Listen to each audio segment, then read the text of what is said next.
Bom dia, boa tarde, boa noite, minha gente. Está começando mais um episódio do nosso podcast F1 a todo vapor, que você nos acompanha em vídeo no YouTube ou no seu principal agregador de podcast. Nós estamos no episódio 237 do nosso podcast F1 a todo vapor e hoje nós vamos analisar tudo o que aconteceu no GP da Bélgica de 2024 da Fórmula 1, a 14ª etapa do campeonato. Então vai lá, coloca uma água para ferver, passa aquele cafezinho e vamos falar de Fórmula 1. Então nós vamos falar aí da corrida de ontem, que aconteceu no circuito lendário aí de Spa-Francorchamps, onde nós tivemos a vitória do Lewis Hamilton, herdada na verdade, horas depois do fim da corrida, quando na verdade nós vimos como vencedor do grande prêmio o George Russell, mas depois a direção de prova viu que ele estava com carro irregular, com peso abaixo do permitido, cerca de 1,5 kg abaixo do permitido. Isso gerou a sua desclassificação. Essas regras são muito taxativas e elas devem ser cumpridas mesmo, não tem margem para interpretação. Então ele foi desclassificado. Nós tivemos então essa vitória herdada do Lewis Hamilton, com o Oscar Piastri em segundo e o Charles Leclerc em terceiro, completando o pódio. Um pódio misto aí de Mercedes, McLaren e Ferrari. É o que nós vamos falar hoje aí. Eu já vi que o Evander já está conosco na live sobre o Grande Prêmio da Bélgica de 2024. Vou perguntar aí para ele o que ele achou da corrida. Fala, meu amigo, tudo tranquilo com você? Tudo tranquilo, tudo certo. Boa noite, pessoal. Boa noite, moças e rapazes dessa humilde live. Falar do Grande Prêmio da Bélgica, a 14ª etapa do Campeonato Mundial. Aproveitando aí que você já adiantou, né? Eu estava vendo aí agora um pouquinho. Vitória de Lewis Hamilton, vitória de número 105, que foi herdada por conta da desclassificação, e 1,5 kg que separou da glória e que parecia 1,5 tonelada. 1,5 tonelada é o que eu posso dizer que a vitória do George Russell, que poderia ser a terceira, poderia dar um aspecto moral, poderia subir na classificação, ia ser o 7º colocado no Mundial, né, se a vitória fosse concluída, mas acabou não sendo concretizada por conta desse entreveiro, né, que gerou muita polêmica. As regras são feitas para serem cumpridas, beleza, mas aqui, para começar, vai aqui uma crítica da minha parte, porque é um negócio que me deixa intrigado o porquê que é o piloto que sempre paga o pato perante esse tipo de situação. Porque o que deveria ser feito era uma especificação antes do evento acontecer, que era o mais justo. Não você chegar ao ponto de o cara tá lá comemorando, celebrando um pódio e de repente vem essa pancada e tira completamente a euforia do cara. E é isso, algumas coisas para se detalhar. Crise nos taurinos, a Red Bull já é a 4ª corrida que não vence, 4ª corrida seguida. O que isso significa? Que desde 2020, Max Verstappen não ficava a 4 corridas sem conseguir uma mísera vitória. E um detalhe, outra curiosidade em cima dessa curiosidade, o George Russell foi o primeiro piloto após 30 anos, que ganhou uma corrida e na corrida seguinte foi desclassificado. E o último autor desse feito foi o Michael Schumacher. Michael Schumacher, que foi desclassificado no Grande Prêmio da Inglaterra por conta da ultrapassagem na volta de apresentação. Ele não cumpriu o stop and go e acabou culminando a desclassificação e ter ficado, parece que se não me engano, foi 3 corridas, não foi? 3 corridas na temporada. Ficou fora por suspensão automática e algumas coisas também a se relatar. Verstappen já continua líder, com 80 pontos, se eu não estiver errado. McLaren foi muito discreta, só menos o Oscar Piastri, que fez um desempenho incrível. Lando Norris cada vez mais fraquejando, cada vez mais distante de almejar alguma coisa de liderança. Ó o Vinão, fala Vinão! Fala galera, Beleza? boa noite, bom dia, boa tarde para vocês que estão nos ouvindo, nos escutando e nos assistindo aí. Estamos aí juntos para mais uma resenha bacana aí que foi esse GP da Bélgica, né? Pode Sim, aí continuando, foi o melhor Grande Prêmio da Bélgica dos últimos 4 anos, dos 4 para 5 anos. Acho que a última vez que tivemos um Grande Prêmio da Bélgica tão atrativo foi na primeira vitória do Charles Leclerc. Foi, se eu não me engano, foi essa. Aí 2020 o Hamilton arregaçou, 2021 a incrível não corrida, não tivemos 2022, 2023 Verstappen Companhia Limitada detonou e Sim. Continuando ao assunto de ontem, há uns 2 a 3 meses atrás, ninguém dava um chiclete em relação à Mercedes. Ninguém dava uma pipoca em relação à Mercedes. E a Mercedes é um caso um tanto quanto curioso, que em alguns circuitos ela tem aquele desempenho maiúsculo, como foi em Silverstone, como foi no Canadá. Alguns circuitos com aquela característica bem padrão e, ao mesmo tempo, bem rápida. E, dessa vez, não teve nenhum tipo de ameaça em relação à sua principal rival, que foi a Red Bull. Mas, em contrapartida, a McLaren ficou ali na espreita, tentou ali alguma coisa. Os destemidos Russell e Piastri, que fizeram uma puta corrida, mas foi o que eu estava dizendo anteriormente.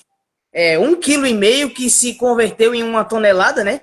Que a vitória do Russell foi retirada por um deslize. Eu acho que eu posso dizer que é um puta amadorismo da equipe, que os caras já sabem como é que é e deu no que deu. E graças a Deus, agora só daqui pro dia 25 de agosto para o Grande Prêmio da Holanda em Zandvoort. E vambora. A Ferrari chegou a 10 mil pontos, hein? 10 mil pontos a Ferrari chegou também. Uma marca bem... ou mais de 10 mil pontos, né? Por conta da desclassificação do Russell. São 10.003 pontos, não é isso? Sim. São 10.003 pontos. E é isso, as minhas considerações aí do Grande Prêmio da Bélgica, que foi um Grande Prêmio que valeu a pena assistir. Sim, eu também acho que valeu a pena. E o seguinte, seria uma das vitórias mais emblemáticas da Mercedes, na minha opinião, principalmente nos últimos anos, quando a gente viu uma grande dominância. Então, às vezes, não tem tanta graça assim, mas seria uma das vitórias mais emblemáticas da Mercedes, se não fosse esse 1,5 kg convertido aí pelo Evander em 1,5 tonelada, que gerou a desclassificação do George Russell. Essa foi a vitória número 105 da carreira do Lewis Hamilton, a vitória número 128 da Mercedes, a vitória 217 do motor Mercedes, o pódio número 201 do Lewis Hamilton e a 25ª pole position do Charles Leclerc, que eu vou fazer uma indagação para vocês aqui agora. Deixa eu ver, o Egleison já chegou também na live, deixa eu e com essa pole position, que foi uma espécie de bonificação, né, pelo que foi feito, Charles Leclerc chegou a ser o segundo piloto da história da Ferrari a tá ali na pole position. Ele está na frente de Fernando Alonso e Alan Prost, que fecha o top 4 dos pilotos da Ferrari que mais conseguiu pole positions. E esse dinamismo, essa coisa que é muito atrativa, são 2 vitórias da Mercedes, são 2 vitórias da McLaren, 2 vitórias da Ferrari. E apenas um sujeito que ganhou 7 corridas, que foi o Max Verstappen. E mais uma vez, dona Red Bull e Companhia Limitada anunciou a permanência do querido e estimado Chapolin do Paraguai, que vai continuar até o final do ano. Calma, nós vamos chegar lá. Vamos chegar lá, mas é só para deixar um pouquinho esse aperitivo, né? Sim. É isso que eu tenho a dizer, só essas coisinhas aí básicas. Na verdade, Charles Leclerc, Alain Prost e Fernando Alonso são excelentes pilotos. Charles Leclerc talvez não esteja ainda no mesmo degrau, na mesma prateleira dos outros dois, mas várias poles e nenhum desses conseguiu o título pela Ferrari. Então nem o Alain Prost, nem o Fernando Alonso e muito menos o Charles Leclerc, pelo menos por enquanto. Que por sinal, Fernando Alonso está completando 43 anos hoje, né? Sim, 43 anos. Estava melhor o Fernando Alonso de 42, mas tudo bem. Acho que o Fernando Alonso de 42 estava rendendo muito mais. Esse de 43 ainda precisa melhorar um pouquinho o desempenho, embora a Aston Martin não esteja só uma lembrança para vocês. O único piloto que de fato fez uma parada na corrida e não foi desclassificado foi o Alonso, viu? Você acredita que eu não prestei para isso? Todo mundo passou desapercebido nisso aí. Parou na volta 12, botou pneus duros e foi até o fim. Ótimo, eu não sabia. Para mim também passou batido. Mas então, o que eu quero perguntar para vocês é o seguinte: o Evander já deu uma contextualização geral aí do resumão do Grande Prêmio. Eu vou voltar um pouquinho no sábado, porque nós tivemos uma pole do Leclerc, mas ele não foi o mais rápido, né? Então vamos contextualizar. O Max Verstappen trocou uma unidade de potência do motor, né? Que ele já tinha esgotado o limite permitido, e ele iria cumprir 10 posições no grid, isso já estava claro desde a sexta-feira. Ele foi o mais rápido, contextualizando, foi um qualify na chuva, com a pista molhada. Ele foi o mais rápido com 1:53.159, que foi o tempo dele. E o Charles Leclerc, o segundo mais rápido, que herdou a sua pole, a 25ª pole na carreira, com um tempo de 1:53.754. Cerca de quase 6 décimos, 595 milésimos, para ser preciso, do tempo do Verstappen. Depois vem o Pérez com o terceiro tempo, também 6 décimos. Lewis Hamilton com o quarto tempo, 6 décimos. E Lando Norris com o quinto tempo, 8 décimos. O Evander já mencionou aí uma certa crise na Red Bull, porque quatro corridas sem o Verstappen vencer, isso não acontecia desde 2020. Nós estamos vendo um grande salto da McLaren, agora Mercedes. Tanto é que nós estamos tendo vitórias aí do Russell, do Lewis Hamilton, do Piastri, do Norris. A gente está vendo, aí o Evander já caracterizou talvez uma possível crise na Red Bull. E eu pergunto para você, vou começar com o Vinícius aí agora. Pergunto para você, Vinícius, essa discrepância de 6 décimos no tempo da pole foi simplesmente que era pista molhada e os pilotos excepcionais se sobressaem? Ou existe uma luz no fim do túnel para o carro da Red Bull? Olha, Luiz, é complicado, assim, a gente vê pela corrida, né? Pelo domingo a gente vê qual foi o acerto de sábado da Red Bull, né? A Red Bull acertou o carro para chuva, né? Nitidamente, e aí quando foi no domingo com pista seca, ela realmente não teve tanto rendimento assim, apesar do Max ter largado em 11º e ter chegado em 5º, né? Mas eu acho que assim, as distâncias estão bem menores, a gente até falou na outra live, né? Na penúltima live nossa, sobre se a McLaren já era o carro mais dominante ou não, mais rápido, né? Mas não, Luiz, eu acho que foi em virtude de um acerto, do mesmo jeito que a McLaren fez um acerto para pista seca e acabou penalizando os pilotos na questão do qualify, né? Os pilotos sofreram no quali, o Piastri e o Norris. A Red Bull fez o contrário, né? Teve um acerto para pista molhada, sendo que sabiam que no domingo a pista estaria seca, né? Então isso acabou por prejudicar a corrida do Max, que se largasse na frente, com certeza o resultado seria outro, né? Lembrando, Vinícius, não sei, até é bom para a gente debater essa questão, lembrando que o Verstappen, nas 2 últimas temporadas, que venceu assim, com o pé nas costas, ele largava cumprindo punição em 11º, ele vencia a corrida. Se ele não vencesse, era segundo aí, assim, tranquilo. Dessa vez... 2022 ele foi 14º. 14º em 2022. Então, assim, era com o pé nas costas. Dessa vez, ele largou em 11º e o que ele conseguiu foi um quarto lugar, na verdade, né? Era 5º, mas virou o quarto. Mas nessa pista especialmente, Luiz, até houveram várias reclamações e tal, por conta do ar sujo, né? Que quando o piloto se aproxima muito do piloto que está à sua frente, os pneus se deterioram muito rápido, né? Então isso foi uma grande reclamação em geral, assim, dos pilotos que tinham que administrar os pneus, né? A gente viu o Russell administrando muito bem, né? Então, assim, o grande vencedor, a grande vantagem era quem tinha o ar limpo, né? Por isso que eu digo que se o Max Verstappen largasse na frente, na pole, com certeza o resultado seria outro, né? Talvez não ganhasse, mas chegaria no mínimo em segundo, sabe? Porque o grande vilão dessa corrida da Bélgica, agora para todos os pilotos, foi justamente o alto consumo de pneus e esse ar sujo, né? Que acabava por deteriorar os pneus rapidamente. Então, por vezes, a gente vê na corrida, né? Às vezes o piloto tá 1.4, aí ele desce para menos de um segundo, aí abre o DRS, aí daqui a pouco ele tá 1.6 de novo, é porque o piloto tá administrando, porque se ele ficar constantemente atrás do piloto, pegando aquele ar sujo, o pneu dele vai embora em 2, 3 voltas, né? Sim, sim. O William até mencionou que a diferença entre o sexto e o décimo é bem diferente do primeiro para o quinto. Não dá para comparar. Eu concordo, mas nós estamos num cenário que o Verstappen largava de 14º, em Miami ele largou de 11º, se eu não me engano, e vencia corridas. Dessa vez, a gente viu que o sarrafo está diferente. Não sei se por declínio da Red Bull ou se por mérito das demais equipes. Eu acredito que é muito mais por mérito das outras equipes em fazer um bom trabalho e conseguir um carro competitivo. O RT Fajardo aqui, a McLaren sofreu vários anos. Nossa, eu vi aquela McLaren do Alonso, meu Deus. No fundo do grid, mesmo assim persistiu. Agora é uma equipe de pontas, sim.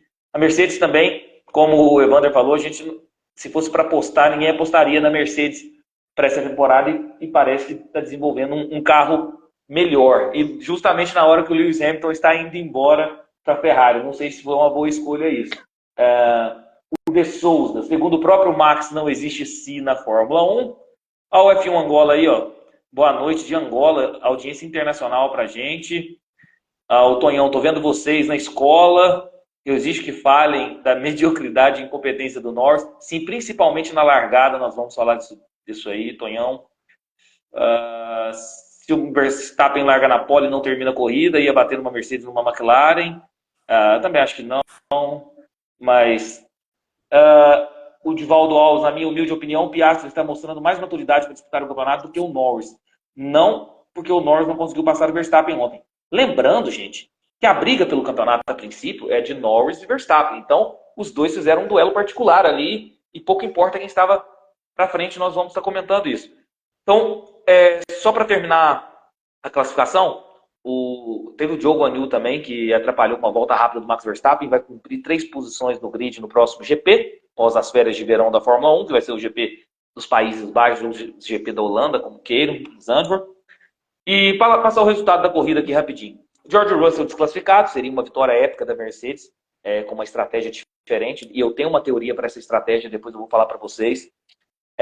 Então vamos lá, vitória do Lewis Hamilton, segundo lugar Oscar Piastri, terceiro Charles Leclerc completando o pódio, quarto Max Verstappen, quinto Lando Norris, sexto Carlos Sainz, sétimo Sérgio Pérez, oitavo Fernando Alonso, nono Esteban Ocon, décimo Daniel Ricciardo.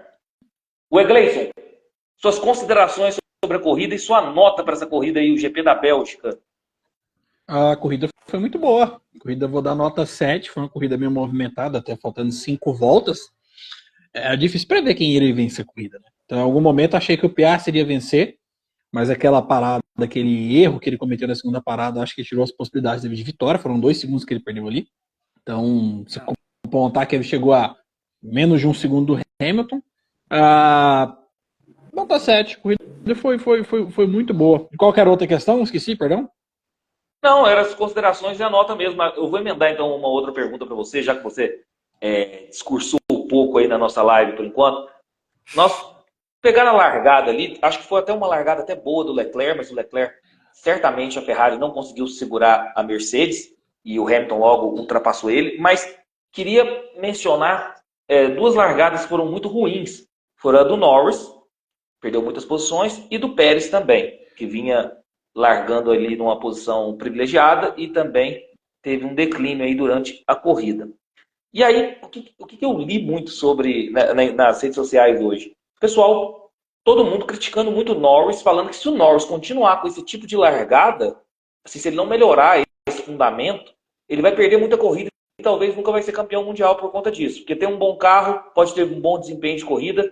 A gente falou daquela gana, né? Que ele é muito alegre, muito feliz, não tem aquele apetite igual os outros pilotos campeões mundiais. E agora essas largadas do Norris, o Egleison. O que você acha de tudo isso? Deixa eu só pensar um negócio que o Vinícius falou em relação. Bom, a gente sabe que a Red Bull não tem mais o carro sobrando como nos outros anos. Mas provavelmente se o Max tivesse largado na pole, eu acho que ele venceria essa corrida até com muita facilidade. Porque eu fui olhar os dados e o Max Verstappen foi o piloto com o melhor ritmo de corrida. Foi o do Hamilton. Por coincidência, foi o piloto que ficou mais tempo de cara pro vento. Depois o Piastri foi praticamente o mesmo ritmo do Hamilton. E o Verstappen, mesmo saindo em 11º, foi um décimo mais lento, andando no trânsito, andando de DRS. Então, assim, provavelmente se eu tivesse largado também, na pole... né? Motor novo também. Motor novo também. Né? Sim, mas acaba que não é o grande diferencial nesse regulamento. Acaba que motor novo. O Pérez também tá com motor de uma corrida e não mudou muita coisa. Aí você tá pegando pesado, né? Não, mas assim, eu tô falando ritmo de corrida puro, porque assim, a gente tem que entender que na corrida o motor não faz grande diferença, muito mais gestão de pneus. Os pilotos estão, assim, hoje, mas o que o Vinícius falou, o grande problema é que na Bélgica eles recapearam algumas partes da pista, e existia uma grande diferença de aderência entre alguns pontos, e estava muito mais difícil do piloto chegar ali num ponto principalmente na última curva, para conseguir tá num ponto específico para poder ultrapassar. Então foi muito mais difícil. Outra coisa, eles reduziram as ondas de DRS em 75 metros. Isso também foi um ponto diferencial. Então, assim, hoje na Fórmula 1, a coisa mais importante é ter cara limpa. É andar de ritmo. Se você estiver na turbulência, é muito difícil ultrapassar. Então, provavelmente, se o Max tivesse largado na ponta, ele teria vencido essa prova, eu acho que até com uma certa facilidade. Porque ele era um carro muito rápido. Sobre a questão do Norris, é um piloto muito talentoso, mas tem que melhorar muita coisa. E principalmente a questão da largada, até o Vinícius fala toda vez que ele larga ali na frente, parece que acontece o Norris erra de alguma forma. E assim, vamos ser sinceros, o Norris, eu acho um piloto muito talentoso, mas ele largou em quarto e o Verstappen largou em 11º. Era uma corrida que era para o Norris vencer, porque o Verstappen teve punição. E o Norris em algum momento também vai ter punição por troca de motor.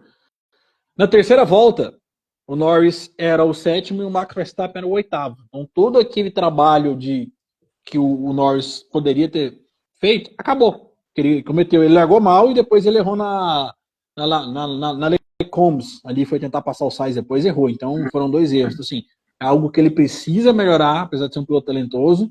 E viu todas as chances de tirar ponto do Max. Na verdade, o Max botou mais 2 pontos nele. Então tem que melhorar muito. E o Pérez foi tentar se defender demais do Hamilton e perdeu a posição. Acho que a largada do Pérez não foi tão ruim, que ele perdeu uma posição.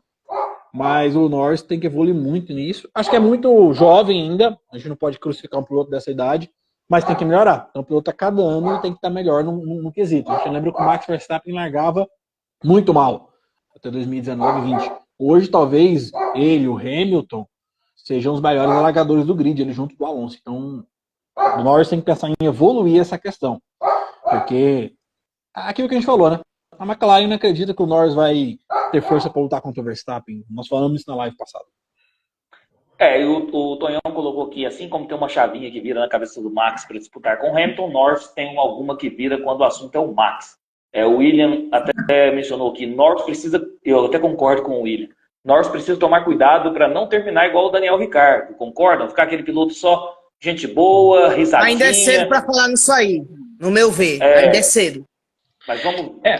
Mas assim, tem se encaminhado a isso. O Norris tá tudo bom, o importante é dar com o sorriso pra câmera e tal. O Norris como tem apenas 24 anos, acho que é muito cedo comparar os 2 pilotos que têm 11 anos de diferença. O Ricardo tem 35, o Norris tem 24. Mas só que é o seguinte, o relógio tá parando de bater, velho. Essas largadinhas aí ruim, tá meio pegando o espírito de Mark Webber da vida. Tempo hoje, irmão. Se não se ligar, Evandro, já é a sexta eventual chance de conseguir diminuir a vantagem. O grande problema dessa geração de pilotos que tem entre 22 e 26 anos chama Max Verstappen. Porque ele é muito acima da média. E todos esses pilotos, o ponto fora Norris, da curva, esquece. o Norris, Nem o dá Russell, pra botar enfiar da balança. o Leclerc, são todos pilotos muito talentosos, mas não estão no nível do Verstappen. Então eu não boto o Verstappen nessa equação de comparação. Então, assim, o Leclerc é um ótimo piloto, ainda tem que evoluir, vai fazer 20, tem 26 anos. O Russell, da mesma forma, ainda não tem um carro para disputar campeonato. O Norris está tendo o primeiro carro de ponta que ele tem agora, então vai cometer erros. Assim, não dá para o cara cometer erro no terceiro ano num carro de ponta, no segundo ano num carro de ponta. Aí o cara tem que estar preparado, entendeu? O próprio Piastri, a gente está falando dele aqui, mas o Piastri errou na corrida. O Piastri passou na brita uma vez, perdeu tempo. Vocês lembram disso? Depois na... mas o Piastri... Vamos lá, o Piastri é a segunda temporada, né? Beleza, mas... O Norris tem 7. Vou chegar ao ponto. Sim, eu tô falando, mas é um piloto de 22 anos, mas assim, eu tô apontando os erros. O Norris entrou muito jovem. Então, assim, o Piastri errou na corrida passada, errou nessa corrida, errou na saída da curva 13 de Spa, foi lá na brita, perdeu tempo. Os 2 segundos que ele errou o pit stop, que ele até meio que bateu no mecânico lá, perdeu mais 2 segundos, foi o tempo que ele voltou atrás do Hamilton 4. Então, assim, são pilotos muito jovens pra gente ficar meio que massacrando isso, porque a referência deles é um cara extremamente fora da curva. Com esses erros todos, o Piastri terminou em qual posição? Não, ele terminou em terceiro. E o Norris? Não, a largada dele foi uma piada, sem dúvidas. Então, assim, a gente tem que olhar como um todo. Assim, não dá para julgar, acabar com os caras que são muito jovens. Por exemplo... Não. Vai concluir. Eu não tô vendo o Iglesias, cara, só para vocês entenderem, eu não tô vendo, não sei se ele tá em cima. Eu tô vendo todo mundo. Mas tudo bem, o debate está interessante. Eu ainda acho que o Norris já está no tempo de maturidade, na minha opinião, na Fórmula 1. Já está guiando o carro há 7 temporadas. Por mais que ele tenha pilotagem de ponta... 6? São 6. Tá na 7ª.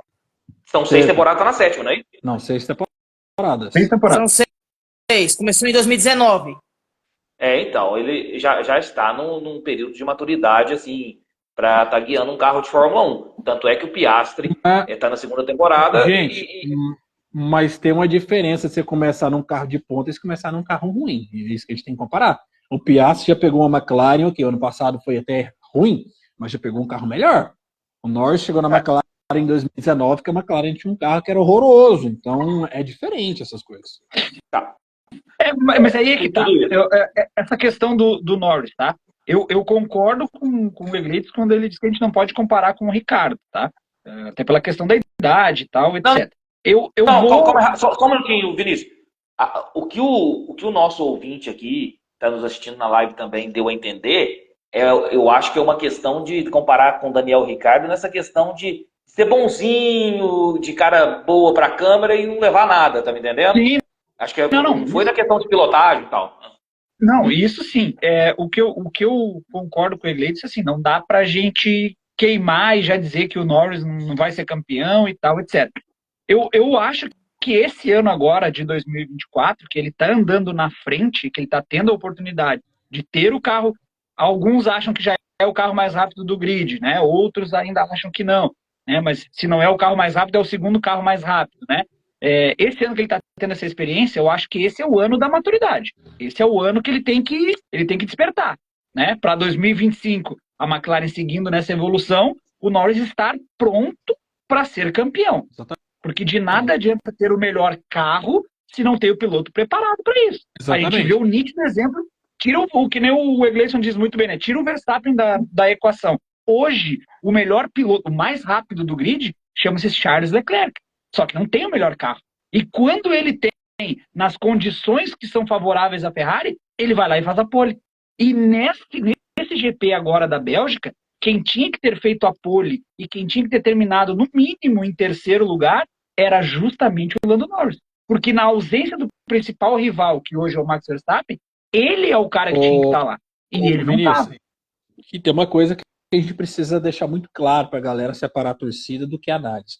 Eu vejo muitas pessoas, como a gente ontem, falando: o Verstappen agora sem o melhor carro não consegue nada. E esse é o pior argumento, porque, por exemplo, é nesse momento que você faz o grande piloto.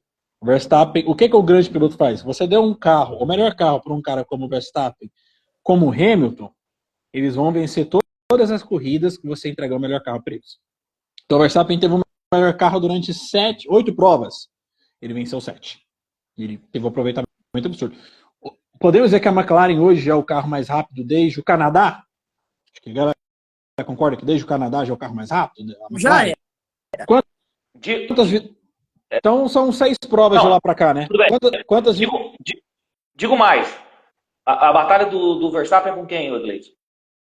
O Norris. No campeonato. Norris. Quem ficou à frente Você vai entender o que eu tô falando. Vendeu caro, não vendeu? O que eu tô falando. Tentou passar, não conseguiu. O Max teve o melhor carro durante 8 provas nessa temporada. Ele venceu 7. Né? Sim. O Norris já tem o melhor carro, vamos dizer que há 6 provas, vamos colocar no mínimo 6 provas. Uhum. Quantas vitórias o Norris teve? Uma. Foi em Miami. É nesse momento que o grande piloto faz diferença. Situações circunstanciais. As pessoas acham que as pessoas já acham que o melhor piloto é justamente aquele que pega o melhor carro e entrega o melhor resultado. Se você pega o carro do Norris hoje na mão do Hamilton, o Hamilton teria vencido pelo menos 5 provas fácil. E é isso. Eu vou além, eu vou nessa questão da corrida da Bélgica mesmo de ontem. O Verstappen, ele precisava, ele está disputando o título do campeonato a princípio com o Lando Norris. Pouco importa se o Russell ia ganhar, se o Hamilton ia ganhar, se o Piastri ia ganhar lá na frente. Ele fez o dever de casa de se defender, e defendeu muito bem, por sinal, justamente do seu arquirrival que está disputando o título. Então, o Norris tentou ultrapassar o Verstappen, saiu para fora da pista, se eu não me engano, foram 2 vezes. Ele não conseguiu levar melhor contra o Verstappen hora nenhuma. Então, o que acontece? O Verstappen também, até por gestão de corrida e por ser um grande campeão que é, ele vai pensando assim, olha, mas disputa com esse cara aqui, eu não posso deixar esse cara passar. Quem ganhar lá na frente vai alterar. Que nem diz no futebol, né? Marcou o Norris. Marcou o Norris. E pronto. E saiu à frente e os 80 pontos de diferença estão aí conforme o Evander disse. Então, assim, o Verstappen fez tudo certinho. Não é o carro dominante, mas ele marcou certinho o arquirrival. E a diferença só aumentou mais um pouquinho, mais um golinho que a gente fala aqui. Mas concluindo. Aí, Luiz, é isso que eu digo. Eu acho que assim, ó, esse ano a gente pode dar essa ambientação pro Norris de andar na frente, né? De estar lá realmente tendo a oportunidade de disputar P1 e P2. Agora, ano que vem não tem mais desculpa, né? Ano que vem o Norris tem que estar preparado. Se ele tiver o melhor carro, ele tem que fazer isso aí que o Gleison falou. Há 6 corridas que a McLaren tem o melhor carro. Era para ter vencido no mínimo 3. E não venceu. Então, assim, esse ano, esse ano serve como aprendizado pro Norris. Agora, ano que vem, quando ele tiver a oportunidade, como teve agora na Bélgica, ele tem que vencer.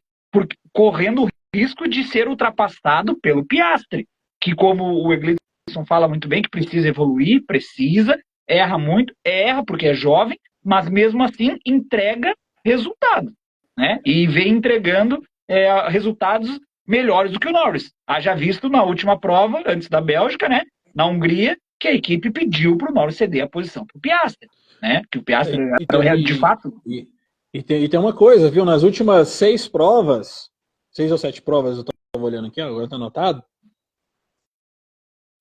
7 provas. As últimas 7 provas. O melhor carro é a McLaren, né? Uhum. Isso. Sim. Os pilotos que mais pontuaram nessa ordem: Verstappen, Hamilton, Piastri e Norris. Pois é. Ou seja, o Norris teve o melhor carro e é o 4º melhor pontuador das últimas provas. Então, mas esse ano... Algo a discutir. Então, esse ano a gente pode dar esse refresco pro Norris, tá? Tipo assim, ano de ambientação. O ano que vem é o ano do vai ou racha pro Norris. Porque se a McLaren tiver o melhor carro, como se não tiver uma Mercedes competitiva também, né? É isso. E aí vem... Quer ver um detalhe que vocês estavam falando sobre questão de largada, né? O Russell era um piloto que não estava acostumado a largar na frente, né? Correr com o Williams. E sempre que ele largou na frente, o Russell largou muito bem. O Russell sempre foi muito bem de largada. E ele não tinha essa ambientação de estar largando na frente. Uma perguntinha então para você, Vini. Para ano que vem, Mercedes e McLaren com carros tops em igualdade de condições. Russell ou Norris? Quem que você acha quem que você aposta mais por um título? Em condições iguais de... Eu também aposto no Russell. Eu aposto meu dinheiro no Russell. Então. E eu vou dizer mais. aí. Hoje, Russell, tá? Russell. Hoje, com o que a gente está vendo de demonstração do próprio Norris, a ordem, para mim, em igualdade, em paridade de armas, né, entre Mercedes e McLaren, para mim seria Russell, Piastri e Norris. Sabe? Porque Então, assim, do mesmo jeito que o Norris está evoluindo, e eu acho que está evoluindo, e pelo menos deveria estar evoluindo, o Piastri também está evoluindo. Né? Então, sim. do mesmo jeito que o Norris está aprendendo com os erros, o Piastri também está aprendendo com os erros. Então, assim, daqui a pouco o Norris não vai ficar nem para trás com relação ao Verstappen, com relação ao Russell, com relação ao Leclerc. Ele vai acabar ficando para trás em relação ao companheiro de equipe dele. Porque, assim, Sim. se a gente for analisar frio mesmo, e o Egleison falou muito bem na live passada, a McLaren não acredita que o Norris pode minimamente brigar pelo título, né, de pilotos. Então, isso é assintomático. Isso é tu detectar que o teu piloto não tem aquele brilho para pelo menos tentar ser campeão. Né? E a gente viu. A gente está falando agora, nas últimas 7 provas, a McLaren tem o melhor carro e o Norris é o quarto que menos pontuou, entendeu? Então, Isso é vai ser. assintomático, né? Eu acho que isso vai ser muito cobrado ano que vem, como você disse. Esse ano eu acho que ainda vai passar batido por ser o primeiro ano, ambientação com o carro. Eu acho que ano que vem, com a McLaren na ponta, vai ser muito cobrado. O William Silva colocou que exatamente isso, a questão que ele está querendo é o cara ser bonzinho para todo mundo e terminar como bobão, não vencer título, não vencer corridas. O Leon Hard aqui, se olharmos para a carreira do Max Verstappen, ele foi preparado lá em 2020, na sua 6ª temporada, para trás ele era meio louco, porém em 2020 para frente centrou mais as ideias. Ele está fazendo esse comparativo aí com, pode ser que o Norris tenha a mesma evolução. O Marcelo, o Norris está bobeando, a Mercedes encostando para abrir o olho. O William Silva, falando do carro, compara o Hamilton com o Pérez no início da temporada. Ali se via quem tinha carro e quem tinha braço, assim como o Verstappen hoje tem braço. Não torço para ele, também acho. Tanto é que o Verstappen viu nessa corrida, o campeonato dele era o Norris e ali ele se defendeu muito bem. Quem vai falar? Não, o Verstappen fez uma corrida inteligente, fez uma corrida de quem tá pensando no campeonato. Tipo assim, não tentou inventar nada, voltou ao normal, né? Porque o Verstappen da Hungria tava meio 13 as ideias. Então, vimos um Verstappen centrado, focado na corrida, focado no campeonato, e é assim que tem que ser. O Washington, o Piastri está pilotando muito, é ousado, com certeza tem um enorme futuro na Fórmula 1. Falando com o Egleison, aí foi deitar na rede, ainda tem uma churrasqueira de fundo ali, pessoal. Tá engraçado da live hoje é que quem está um pouquinho abaixo aí da linha do Equador está com casaco, né? Com blusa, que é eu e o Vini, e a turma mais próxima ali da linha do Equador tá tudo ali, ó, camisa cavada, o outro camiseta normal. Rapaz, se tiver fazendo 5 graus, eu não tô com blusa, não resolve nada. Aqui, eu tenho agora uma opinião sobre o Russell, sobre a estratégia do Russell. Vamos ver se vocês vão pensar aí igual a mim ou não. Que era o seguinte, a princípio a corrida, nós vamos falar do Russell agora, pessoal. A princípio a corrida estava se encaminhando para 2 paradas. E aí o Hamilton estava liderando muito bem, o Leclerc não estava dando ameaça. Quando o Leclerc realizou a 2ª parada, a Mercedes imediatamente chamou o Hamilton também para realizar a 2ª parada, para evitar o undercut e se defender e continuar com essa estratégia. Só que eu pensei o seguinte, e aí quem liderou a prova nessa questão foi o Russell, que não havia parado. Olha o que eu pensei na hora que eu estava assistindo a corrida. Falei, olha, se o Russell continuar com apenas uma parada, é porque o Russell já é o primeiro piloto da Mercedes, Hamilton não participa de todas as reuniões mais porque já tem contrato assinado com a Ferrari ano que vem. O Russell sendo o primeiro piloto, eu posso arriscá-lo a não parar pela 2ª vez e o Hamilton fazer o papel de escudeiro com o Leclerc ali. E se preciso for, eu dou ordem de equipe para o Russell vencer a corrida e o Hamilton só segurar o Leclerc. Eu cheguei a pensar nisso. Porque o que acontece? A equipe ela vai pensar sempre no primeiro piloto, cara. E o primeiro piloto hoje é o Russell. Então seria uma situação muito, muito confortável. O Hamilton continuaria se defendendo do Leclerc, e se o Hamilton chegasse a ponto de ultrapassar o Russell, mandava um rádio e falava: Hamilton, mantenha só o segundo lugar aí, se defenda do Leclerc, que quem vai ganhar é o menino. Você chegaram a pensar nisso como estratégia? Wander, você chegou a pensar nisso que eu pensei aqui, ou foi viagem minha?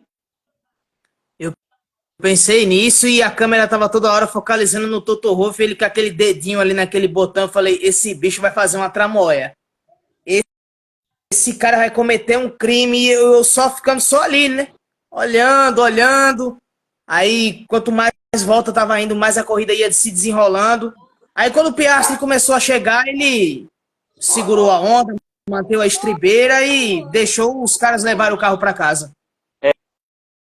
Ô, Egley, você não chegou a pensar nessa possibilidade que eu coloquei, não, cara? Não, em nenhum momento eu pensei nisso, não, porque não achei que o Leclerc fosse mais ameaça para o Hamilton. Eu achei que a ameaça seria o Piastri. E assim, mas isso que você falou faz sentido. O Hamilton deu uma entrevista depois, né, antes da saída da desclassificação, falando exatamente que com uma cara bem de bosta, né? Falando que a Mercedes roubou a estratégia dele. Falou aí. Oi! Mas ordem de equipe. Sai daqui, cara. Aí, pronto. Mas ordem de equipe não passou isso pela minha cabeça, não, porque acho que mesmo o Russell já sendo, entre aspas, o piloto da equipe, o Toto Wolff ainda tem uma consideração muito grande pelo Hamilton. Então, eu pensei dessa maneira. Confesso pra você, eu falei, cara, agora que já não houve o undercut, com a segunda parada o Hamilton ainda continua à frente do Leclerc e o Russell tá liderando, eu posso certamente mandar um rádio pro Russell e falar aqui, ó, sustenta a corrida aí com apenas uma parada, economiza os pneus. Isso, mas só uma coisa, viu? Defender sua vitória. A Mercedes em nenhum momento imaginou em fazer uma parada. O Russell que deu essa ideia, conforme o desempenho do carro estava bom, o pneu, mas em nenhum momento eles deram essa ideia de duas paradas. Em nenhum momento eles pensaram nisso. Foi uma ideia do próprio Russell. Eu acho bacana que o Russell tenha essa iniciativa de propor as coisas, né? O que falta em alguns outros pilotos aí da mesma geração. Boa. E aí, ele até... por isso que eu falo que seria uma das vitórias mais emblemáticas da Mercedes, só que horas depois nós tivemos a informação que ele estava com um carro abaixo do peso permitido, 1,5 kg, que o Evander caracterizou muito bem, que virou 1,5 tonelada, e tirou essa vitória, que seria uma das vitórias mais emblemáticas da Mercedes, e talvez a vitória mais top da carreira do Russell, ali, juntamente com o GP do Brasil, né? Ele venceu. Mas aí aconteceu que essa corrida caiu no colo do Lewis Hamilton. Isso não acontecia aí desde o Michael Schumacher. O Evander já contextualizou bem também. E o que você pensa aí sobre essa corrida do Russell, ô Vinícius? Luiz, na verdade, assim, eu gosto do Russell, tá? Primeiramente. Mas eu acho que não dá muito pra gente avaliar, porque se ele tá 1,5 kg abaixo dos demais concorrentes, a gente não pode pegar ele como parâmetro, né? Como será que o carro se comportaria com 1,5 kg a mais, né? Como será que os pneus se comportariam com 1,5 kg a mais de pressão? Então, infelizmente, eu fico... Meu ponto de vista é que não dá pra gente avaliar muito a corrida. Na segunda-feira, aí sim... Eu bebo todo dia. Eu não tô vendo o inglês. Você tá louco. Na segunda-feira, cara, aí sim. Padrão é diferente. Segunda-feira. Ô, Luiz, a segunda-feira não é ruim, depende de onde que você está.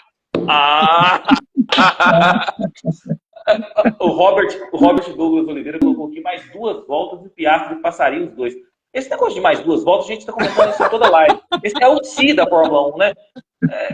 Toda live tem algum comentário assim, mais 2 voltas ou mais 5 voltas. Cara, era 44 voltas. Não ganharia. Já antecipo logo, não ganharia. Chegar é uma coisa, passar é outra. Já diria Galvão Bueno. Tanto é que o Hamilton chegou no Russell. E por 2 oportunidades o Hamilton tentou atacar o Russell e não conseguiu realizar a ultrapassagem. No fim da reta Kemmel, quando estava abaixo de meio segundo, eu falei, vai passar. E uma defesa muito... Aí eu lanço o si.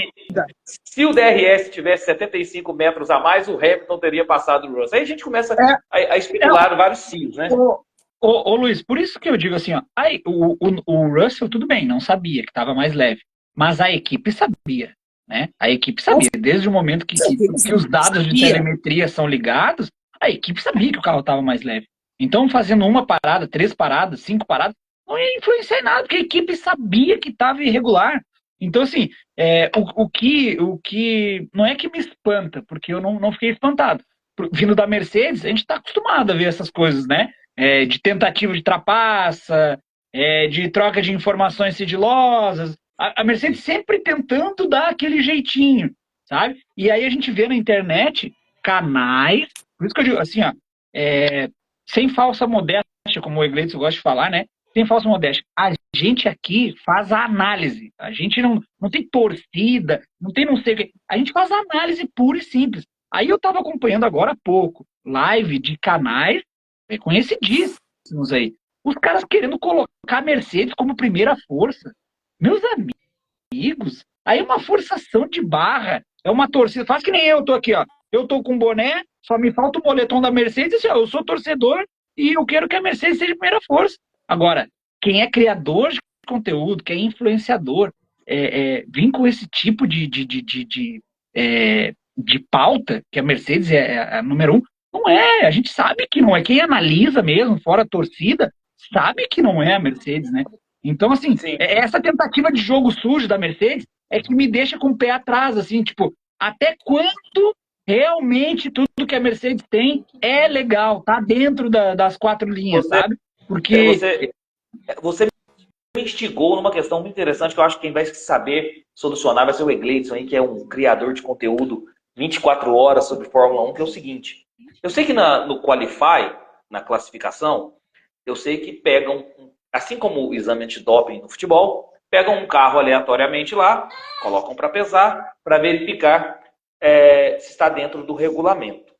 E aí eu pergunto, porque você falou que a equipe já sabia, porque a equipe tem telemetria, tem os dados todos, já sabia que esse carro estava abaixo do peso permitido.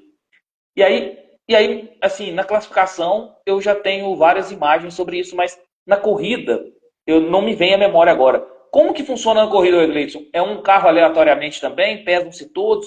Você sabe como é que funciona isso na Fórmula 1? Em relação ao peso, pesam-se todos. Em relação à inspeção de assoalho, que foi o que aconteceu com Hamilton e com Leclerc em Austin em 2023, aí é aleatório. Combustível e peso, no caso o piloto tem que pesar, depois eles pesam o carro, isso é obrigatório para todos. Agora a inspeção do carro, assoalho, asa, inspeção mais completa, aí é aleatório. Mas assim, pelo que eu li, o que aconteceu no carro do Russell é o seguinte: a Mercedes não pensou em uma parada, então até a calibragem de pneus eles pensaram diferente. O Russell teve um aperto maior de borracha, bateu mais o assoalho e acabou que esse peso foi na questão da borracha e do assoalho também, que ele perdeu essa questão. E também não tem a volta de desaceleração em Spa, que eles já entram ali por dentro dos boxes, que a volta é muito longa, que justamente para os pilotos não precisarem dar uma volta a mais, talvez ficar sem combustível, né? Menos de 1 litro. Mas assim, eu não acredito que a Mercedes sempre tentou ultrapassar. Eu acho que foi realmente um erro por toda a situação de não pensar na estratégia. Assim, eles não prepararam um carro justamente porque as equipes podem colocar laço no carro, viu? Se a galera sabe, eles podem botar uns pezinhos ali, somente na região ali do chassi, do bico, para aumentar o peso, para justamente pensar numa estratégia diferente. Então, acho que foi um acaso, não acho que não foi nada de mais um pensado. acaso, Egleito, com a Mercedes, que é o histórico, né? Assim, de Austin do ano passado, eu acho que não foi um acaso, eu acho que foi proposital, porque até a gente conversou no grupo. A Mercedes botou o carro nos Estados Unidos no ano passado para andar baixo o máximo possível para ter desempenho. O Hamilton andou bem. Chegou até a ameaçar a vitória do Verstappen, vocês lembram? Então a Mercedes falou, opa, aqui é o nosso limite. Então vamos subir só mais um pouquinho para ver como é que fica o carro. E o carro, de lá para cá, vem melhorando. Em Austin, eu acho que foi de caso pensado. Agora, em Spa, eu acho que não. É que é um histórico, né? Eu acho que quando tu já tens um histórico de meio nebuloso, assim, fica complicado, né? Eu acho que hoje em dia, sabendo que se pesam todos, o Vinícius, não seria tão inocente, assim, tão ignorante de achar que ia passar despercebido, né? Então, se pesam-se todos os carros, acredito, não acredito que seja proposital, né? Mas aí é Por que isso que eu tá. perguntei se era aleatório ou não. Se Não, todos não, os mas casos aí vão é que revezar, tá. poderia, né? Vocês acham que aquela cara de bunda do Toto Wolff foi porque o Hamilton não ganhou?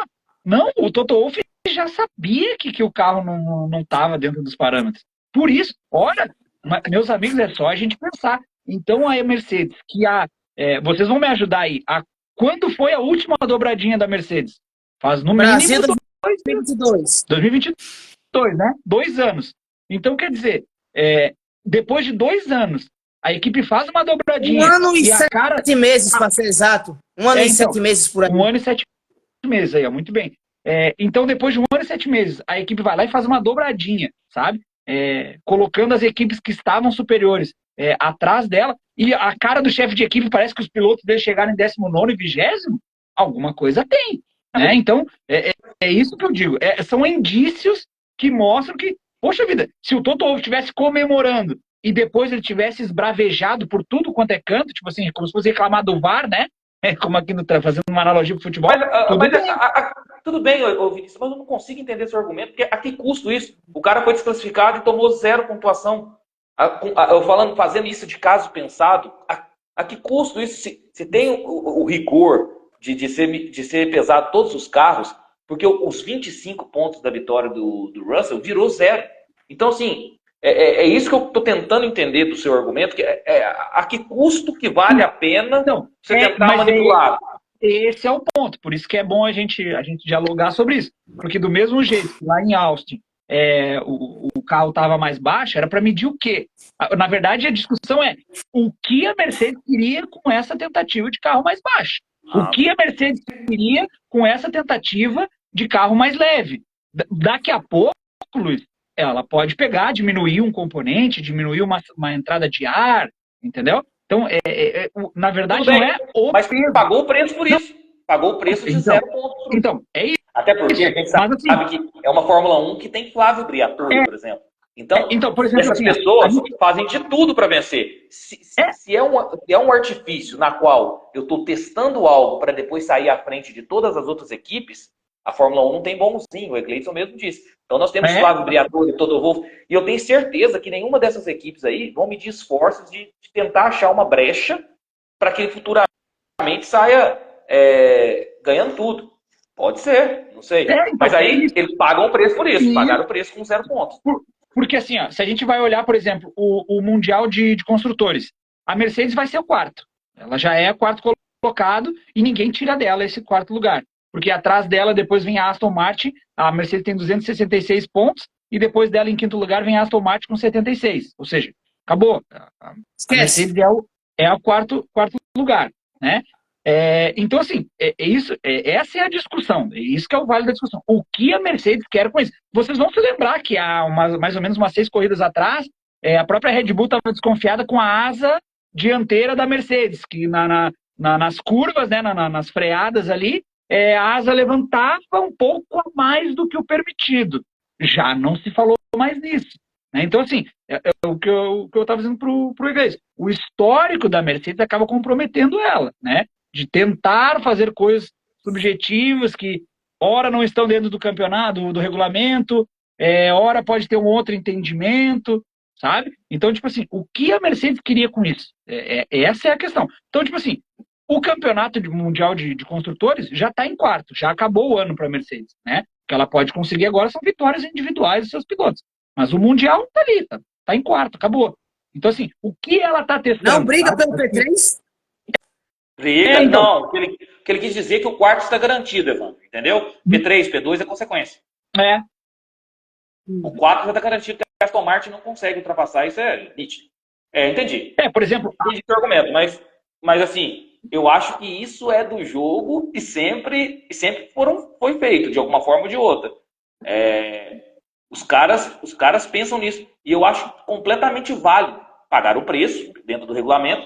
É aquele negócio que acontece às vezes no futebol também. Em determinada partida você joga de uma forma, pelo empate, algo nesse sentido. Eu entendi. O que eles estão procurando com isso, a gente não sabe. Vamos lá. Agora você, Wander. O Pérez largou na frente desculpa, a princípio largou no P3, fez uma largada ruim, assim como o Norris, não teve constância na corrida e pegou ali o seu P7.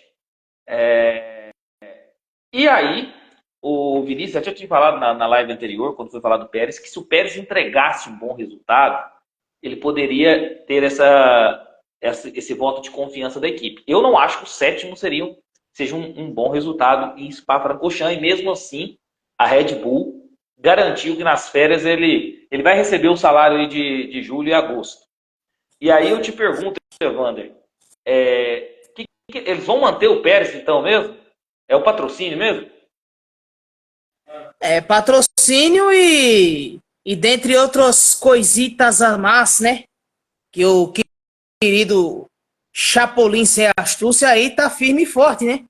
E outra coisa, pra que tanto enxame, né? Ah, não terminou bem, largou em segundo, terminou em sétimo, é inadmissível. É coisa que não se deve ser perdoado. Vamos se reunir para definir o futuro. Falaram em reuniões com o Lawson, com o Ricardo. Teve até passeio de helicóptero. Todo mundo já fantasiou a ideia de que ia ser o novo companheiro. E acabou, tipo, aquela coisa que, tipo, não ia mexer nada. Como diz o velho ditado, tá tudo muito bom, tá tudo muito bem, né? Mesmo aí a equipe numa decadência absurda desde... Vou colocar assim, a Red Bull tá numa decadência desde nada mais nada menos desde a Espanha. Acredito eu. Mais ou menos isso. E pontuações pífias, eliminações no Q2, no Q1. E mesmo assim tá firme e forte, né? O faz-me rir canta de galo, né? Como diz o pessoal daqui, né? Dinheiro não... Só falta só falar. É o que parece, porque o desempenho não foi dos melhores. Mais uma vez a gente bate no Pérez. O Egleison, da minha pauta aqui agora... E olha que tem uma coisinha que tem um cara que é muito carrasquento, o cara que sabe, o famoso guilhotina, né? Questão de desempenho, o cara vai lá e decepa a cabeça do cara, mas aquela conduta já foi jogada pro ralo, né?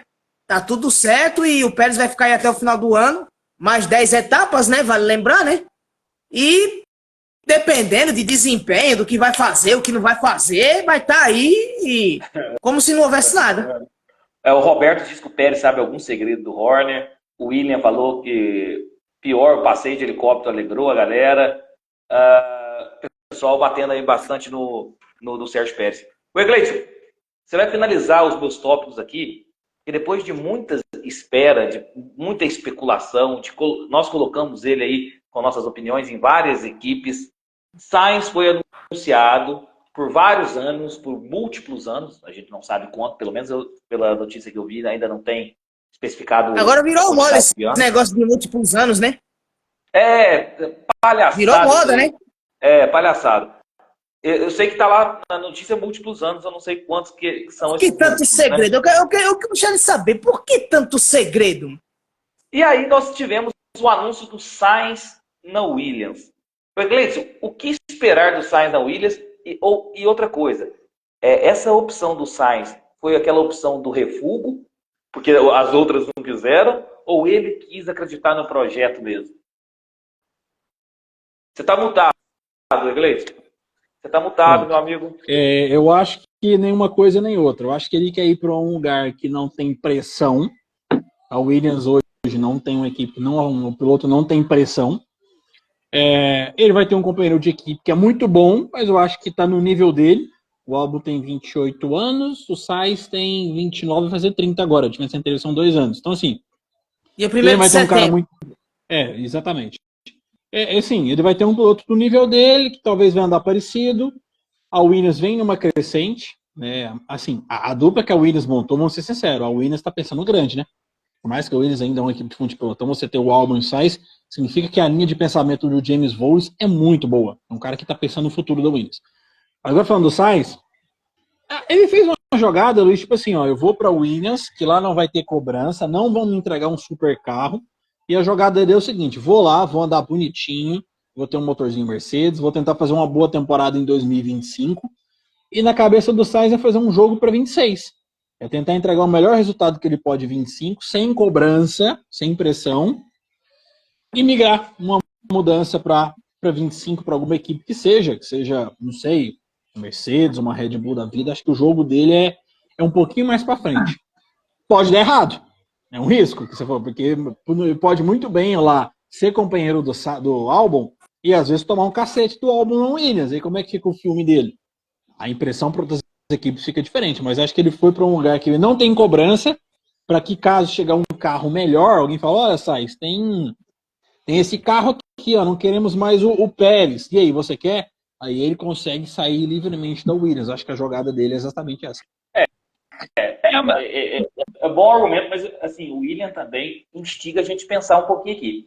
Talvez o Sainz acreditasse que ele poderia ter o lugar do Pérez na Red Bull, porque o Pérez não desempenha nada, a gente só critica ele aqui há muito tempo. E aí, quando viu que não deu, ele já apertou o gatilho e se garantiu. Luiz, eu acho interessante também esse argumento, porque eu acho que o Sainz queria estar nas cabeças, ou Mercedes ou Red Bull. Né? Mas assim, quais eram as opções do Sainz? A Mercedes a gente sabe que vai ficar com o Kimi Antonelli. Não, a gente sabe não, tem vaga. Então, tem vaga, não tá garantido. Não, mas qual ainda não vaga tem que nada seria boa? definido ainda. Mas vamos lá, projeto da Audi é uma incógnita. Sim. Vamos ser sinceros, uma incógnita. Então, assim, vamos pensar em 2026, o projeto da Audi é uma incógnita. A Alpine está uma zona dos infernos. Sai gente, entra gente, e a possibilidade de usar o motor Mercedes. A Williams já tem o motor Mercedes, né? Primeira coisa. Sim. A outra vaga, hoje só tem 4 vagas, né? Então, a outra vaga vai ser na é só isso. Racing Bulls. A gente tem a vaga da Mercedes e a gente tinha a vaga da Red Bull também, porque o próprio dono do negócio falou que, ó, se precisar rasgar o contrato, eu rasgo. Mas assim, hoje, entre beleza, eu tô descartando a vaga da Mercedes, porque eu acho que já tem dono. Entre Alpine, Audi e Williams, eu também escolheria o Williams, porque é uma equipe que está num projeto de reestruturação, tem um chefe de equipe que é muito bom, você tem um companheiro de equipe que é jovem e talentoso, você vai ter um motor Mercedes para 2026, que provavelmente deve ser um motor muito bom. Eu iria para o Williams, do que ir para Alpine, trabalhar com Briatore, a zona que é Alpine, ir para Audi, que é uma incógnita, eu também escolheria o Williams com o pé nas costas. Concordo com você plenamente em relação a essas 3. Eu estou dizendo que talvez ele estava pensando que ele poderia ter vaga numa das de ponta. Sim. E aí eu coloco Red Bull, que o contrato poderia ser rasgado a qualquer hora pelas declarações do Helmut Marko, do próprio Christian Horner também, ou a Mercedes, que embora eu acredito que seja o Kimi Antonelli, eu apostaria minha ficha, meu dinheiro nisso, mas eu acho, mas ainda está aberto, ou seja, não tem nada definido. Então talvez essa opinião do William aqui, do William R. Silva, tenha fundamento, cara. Eu vou apertar o gatilho de segurança aqui, a bola de segurança, porque lá em cima tá difícil, cara. Ninguém tá entrando em contato comigo, não. Os caras vão... Eu acho que essa decisão do Sainz, esse anúncio, ele já indica pra gente 2 coisas bem claras. Mercedes e RBR já têm os seus pilotos pro ano que vem. Sejam eles quais forem, mas já tá fechado. Tá? Nitidamente o movimento do Sainz. Vamos retroceder um pouquinho a fita, né? Como você vê que eu sou antigo, sou o tempo da fita, né? Vamos retroceder um pouquinho. O Sainz, todo mundo já tinha dado como certo um pré-acordo do Sainz com a Audi, correto? O Sainz era o primeiro piloto da Audi e estavam vendo qual seria o segundo piloto.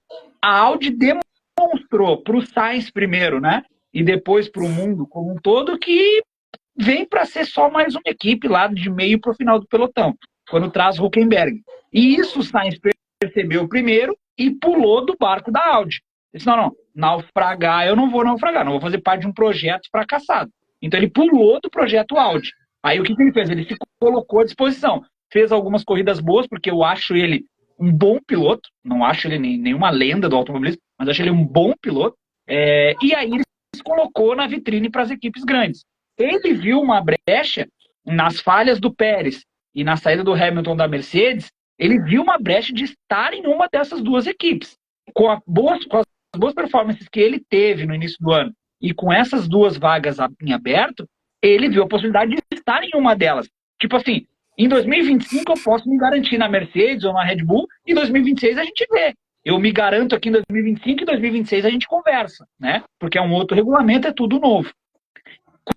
Quando o Sainz anuncia que não tem condições, a não ser que vai para a Williams, a gente percebe que não tem nenhuma condição mais dele ir para a Mercedes ou para a Red Bull, porque já estão fechados. Seja o André Kimi Antonelli, seja qualquer outro piloto que vai assumir a Mercedes já está com seus dois pilotos fechados para o ano que vem, né? E aí o Egledes falou uma coisa, eu vou para um outro viés, tá? Que tinha a Audi, a Alpine e a Williams, né? A Alpine vai ter, já tem, né? Mas agora o ano que vem, de forma mais presente, é o acréscimo do Flávio Briatore. A gente sabe que, fora as questões nebulosas que envolvem o Flávio Briatore, ele é um excelente chefe, né? Ele consegue fazer uma equipe, quando ele tem a equipe na mão, ele consegue fazer a equipe girar. Então, assim, se tiver os recursos que a Alpine teve, desde a época de Renault, né? Agora a Alpine teve na mão os recursos, né?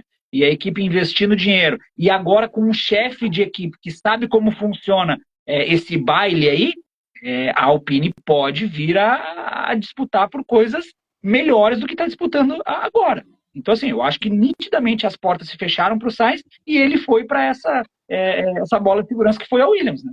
Eu fico também com essa questão. Lembrando que eu acho que agora com essa definição do Sainz, com a peça do Sainz movendo para o Williams, agora a gente começa a definir toda a dança das cadeiras da Fórmula 1 para 2025. Agora tem 4 vagas.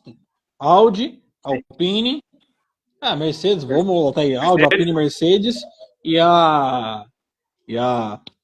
caramba. Fugiu agora? Racing Bulls. Racing Bulls tá fechado. Os dois têm contrato para ano que vem. Os dois têm. Contrato oficial tem.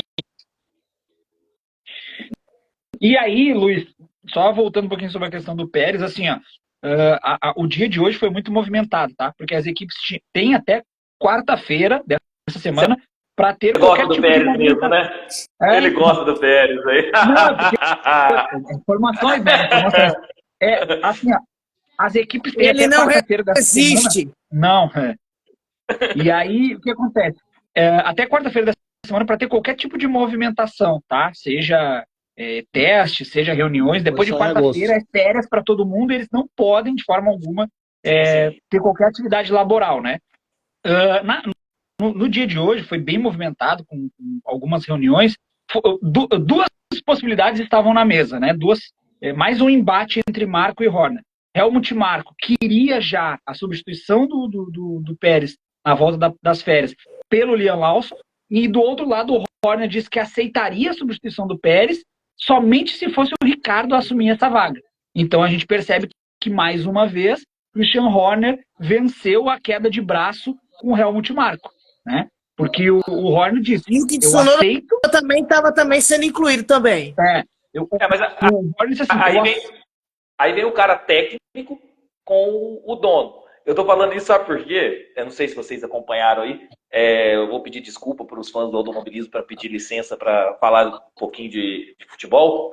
Foi o que aconteceu aqui no meu Cruzeiro essa semana. O dono falando um áudio lá como dono da empresa, e o técnico é o cara que tem a obrigação de escalar quem está em melhor situação para o jogo. Então, eu quero dizer o seguinte, as palavras do dono têm uma conotação, e o cara técnico que está ali acompanhando diariamente o negócio tem outra conotação. Não sei se vocês viram o áudio do Pedrinho aí, dono do Cruzeiro. A mesma coisa, entendeu? Então assim, eu não descarto, tá?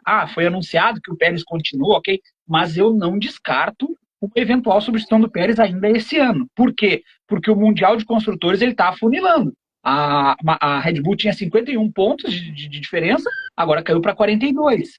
Então, assim, tá afunilando. E essa distância de 42 pontos é uma questão de 3, 4 provas, já tira, né?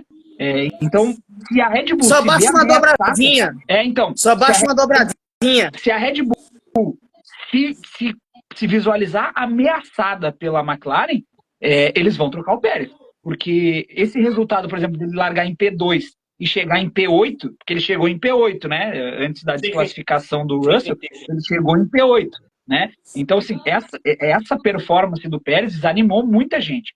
Então, assim, eu não descarto, tá? O pessoal tá achando que até o final do ano, mas eu não descarto que ainda possa acontecer uma substituição, né? Até porque a declaração está falando as férias, garantindo ele nas férias Exato. de verão da Fórmula 1. Só lembrando que eu acho que, voltando, eu acho que o Sainz vai movimentar todo o restante da dança das cadeiras do grid de 2025.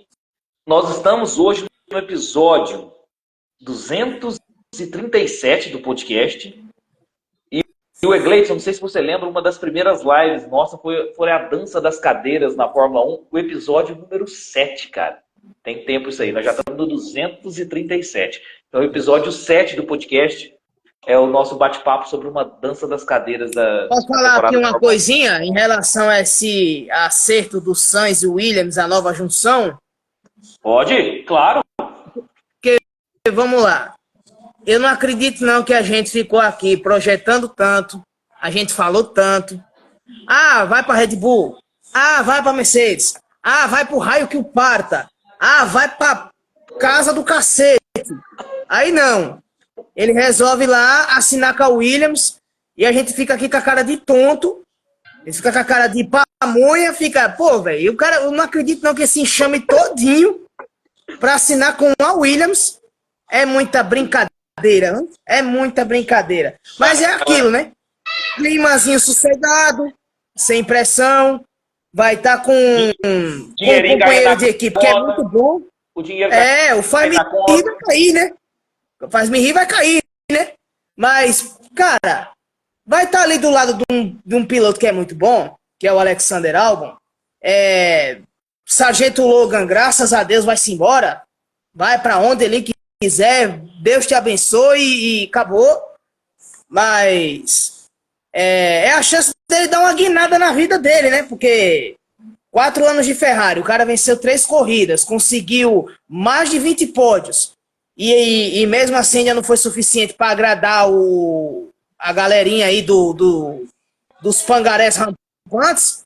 Agora vai estar num canto que, tipo, não vai ter grandes aspirações, vai tentar chegar ali no máximo ali para tentar... Até gente falando, olha, Albon e Sainz já vão chegar logo no meio do pelotão. Já tá falando um monte, falei, calma, gente, ô. Não é assim não, bagunçado não, vamos ter calma, é só uma dupla, é só acerto, de resto vai vir depois, de modelo de carro, melhoria. Já estão dizendo até em Adrian Newey, Tem Adrian Newey falando que vai para retornar para o Williams, assim, a gente analisa muito essa questão do esporte, né, da categoria Fórmula 1 como um todo, mas agora avaliando os seres humanos em si. O cara quer um contratinho ali para estar recebendo, é o CLT ali, tranquilinho. O cara quer um contrato de trabalho e receber dinheiro. Tem um tá vídeo que o repórter pergunta na verdade, pro Verstappen. O que move ele aí está na Fórmula 1, aí o Russell tá do lado e o Russell que faz o sinal assim, tá tomando água, aí o repórter pergunta pro Verstappen, o que move você correr na Fórmula 1? O Russell vai assim, claro! Claro! No frigir dos ovos é o CLT que manda aí o contratinho de trabalho também, entendeu? Essa é a parte humana que a gente tá descaracterizando as pretensões do automobilismo. Mas o cara quer dinheiro também, claro. E não é pouco, não. Abandonos na corrida, só o Diogo Anyu, problema de hidráulica. Piloto do dia, Lewis Hamilton, mesmo sem ter tido assim a vitória declarada em primeiro momento, ele foi o piloto do dia. Volta mais rápida para calar a boca do Vini. O cara que fez a volta mais rápida em Spa-Francorchamps, esse circuito lendário, foi Sérgio Pérez. Fez uma volta muito rápida ele, né? 1:44.701 na volta 44. Então, ele fez a volta mais rápida nesse circuito aí lendário que é Spa-Francorchamps. Então, essa é pro Vinícius. Mas o Alonso também estava 45 segundos atrás dele, é mais que obrigação, né?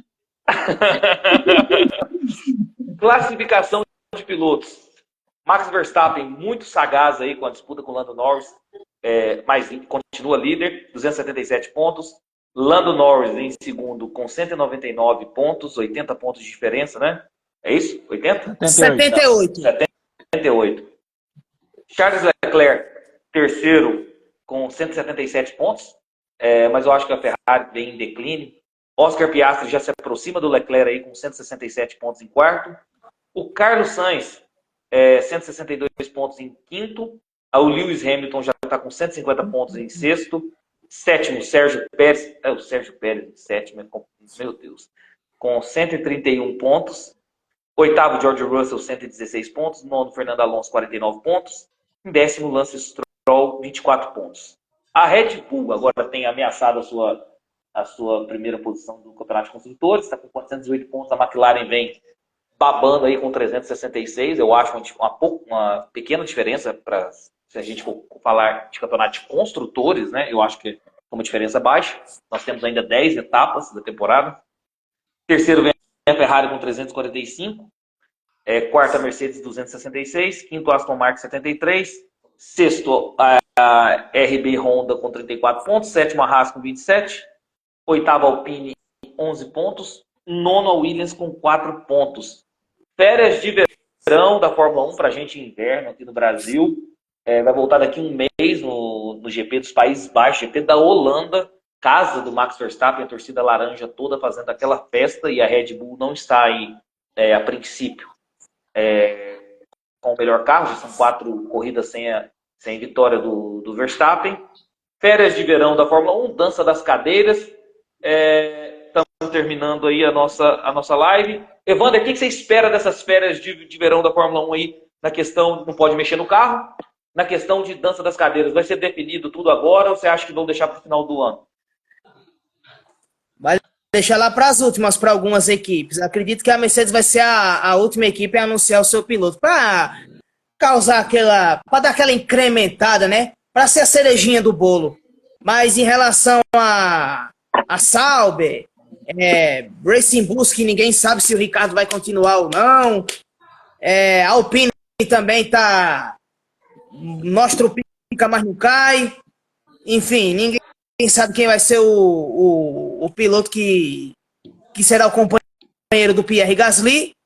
Acredito que vem alguém da Fórmula 2, mais ou menos isso. Acho que buscar alguém que tá meio cambaleando dentro do grid da Fórmula 1, acho que não vai não. E aí, mas vendo que o Briatore que está na Alpine agora, eu acho que a chance do Mick Schumacher aumentou muito, mas muito. Tomara. E cobrem depois. Tomara, eu quero ver o Mick de volta. Deixa eu vou dizer, a gente está conversando e eu vinha lá... Você quer ver o Mick de volta? Sinceramente, não vai fazer muita diferença não. Você quer ver o Mick de volta porque ele é filho do Schumacher ou porque você gosta mesmo da pilotagem dele? Acha que ele é um piloto muito talentoso? Não, porque ele é sobrinho do Ralf.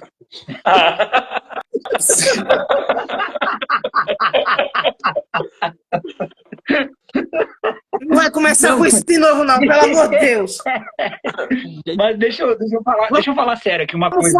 Vamos dar continuidade ao assunto, pelo amor de Deus, vamos embora. Eu tava aqui pensando, cara, enquanto a gente tava conversando essa questão de que a Red Bull vai perder o título de construtores, e eu acho que é bem provável que isso aconteça em o Pérez se mantendo, né, até o final do ano. Não sei, se eu estiver viajando, a gente está conjecturando aqui ideias e tal, suposições, né? A gente sabe que o Horner, até pouco tempo atrás, tinha tentado comprar parte das ações lá do pessoal da Tailândia. Fui longe, tá? No meu pensamento. Tinha tentado comprar parte das ações do pessoal da Tailândia sem comunicar o pessoal da Áustria aqui, né? Com um grupo de empresários, etc e tal. Mais ou menos nos mesmos moldes que o Toto Wolff tem com a Mercedes, né? Que ele é dono de parte da equipe e o outro grupo de empresários é o dono de outra parte. Talvez, meus amigos, a Red Bull, que nem alguém comentou aqui e eu não desculpa o nome, eu não consegui pegar, talvez a Red Bull até já saiba que vai perder o título de construtores, tá? Mas talvez não seja uma jogada ensaiada do próprio Christian Horner para dar uma desvalorizada no preço da equipe, e daqui a pouco ele vai lá e vem com uma oferta, e com o Helmut Marko se desgostando totalmente, e aí dá aquela briga de fato, e aí ele vai lá e consegue comprar a equipe por um preço um pouquinho mais baixo, sabe? Porque em não sendo campeão, o hype já sai da Red Bull e vai para a McLaren. E aí o preço que a Red Bull tinha antes já não é o mesmo em sendo segundo lugar. Não sei se pode, sabe? Eu sei que eu fui longe, né? Mas a gente está aqui para conjecturar ideias, né? O seu argumento foi bom, mas você ganhou a turma aí do chat foi com a sua resposta do Ralf Schumacher, viu? Pessoal, a sua resposta do Ralf Schumacher que realmente ganhou o pessoal na live aí, viu? Ô O Iglesias, pessoal fica todo eufórico, né? a turma gostou. Tava tendo poucos comentários na live, sabe? Você falou do Ralf aí, ó, choveu de comentários. Ô Iglesias, então voltamos aí depois das férias de verão da Fórmula 1 para o GP da Holanda? Voltamos depois das férias, ficar um período aí off de Fórmula 1 para dar uma respirada, que é bom demais, né? Quem faz conteúdo tem tempo que não suporta mais, então é isso. Descansar um pouco a cabeça longe da Fórmula 1, né? Continuar, mas com menos intensidade. É isso aí. Tamo junto, Vinícius. Brigadão mais uma vez aí por estar junto com a gente na live. Evander, também te agradeço. Só tem uma coisa, hein? Peraí. Antes de encerrar a live, a gente tem um negócio, né? O Evander tem que pagar a entrada dele na live, tá devendo? A gente tem que estar pensando com ele aqui.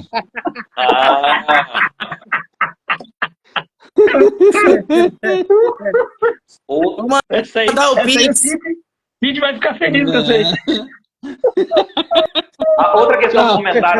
Outra questão comentário na live é o seguinte, que eu falo sempre para colocar aquela água para ferver, passar um cafezinho, que a gente vai falar de Fórmula 1. E que o Egleidson só tá na cerveja aí na segunda-feira. O pessoal cobrou isso aí também, que era para você estar com um cafezinho, Egleidson. Todo mundo falou aqui, ó. Tá louco, mas não é café. Abração, turbo. Até a próxima. Beleza, e essa semana, só para encerrar, vai ter MotoGP que vai ser celebrado 75 anos em Silverstone, viu? Vai ser muito bom. Assistam. Vamos assistir. Abraço. Até.